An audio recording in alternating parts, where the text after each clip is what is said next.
my essay was entitled Managing the 21st Century Millworker.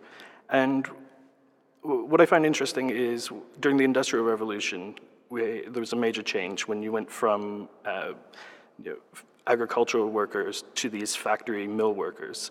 And there were huge changes, and going into the 20th century, management helped make this more productive. Now what we're dealing with are knowledge workers, and one of the first really true knowledge workers that I've observed are people who work in content mills, which these are writers who produce content mainly for websites, and they're operated, they've tried to make them efficient much in the same way that Henry Ford made his factories efficient. It's not using managers, it's using scientific management. And in my view, it's not sustainable, and that won't work.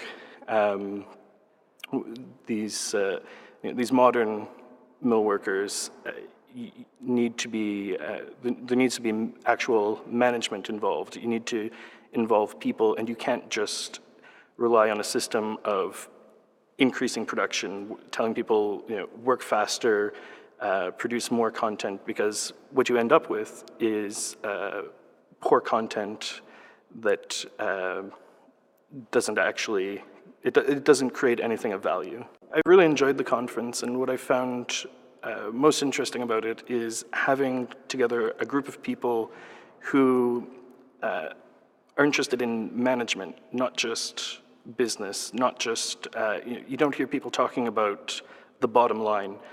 That's always important, and that's behind it all, but they're talking about actually creating value. And it's in a way very different than what you'll see in a lot of business environments.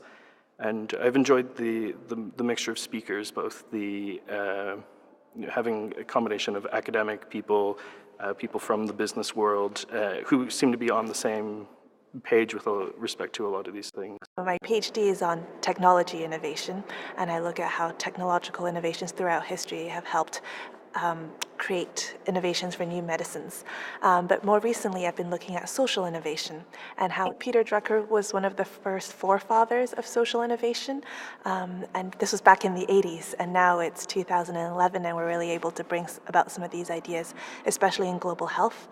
So one of the examples I used was the Global Alliance for Vaccines and Immunizations, which really is an alliance bringing about all its different partners from the public, the private sectors, and the NGO civic sector world.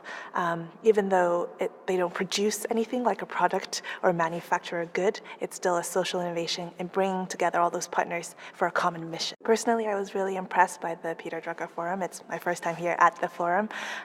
What I liked most was that unlike some management conferences, which are specifically just research papers, or some practitioner conferences which are all managers, they really managed to bring the two worlds together. So at the coffee breaks and at the lunch breaks, you could really hear the practitioners talking about, well, how do we bring these ideas to life on Monday or maybe next month, and just thinking about it in their daily lives. So it's very hands-on, practical, and almost immediate. What I was also really impressed by was Mrs. Drucker's introduction on the first day. She's 100 years old, and she's been with Peter for a long time, and she obviously is a very smart lady as well. So I see that the society is managed well, and that people really believe in continuing on Peter Drucker's ideas and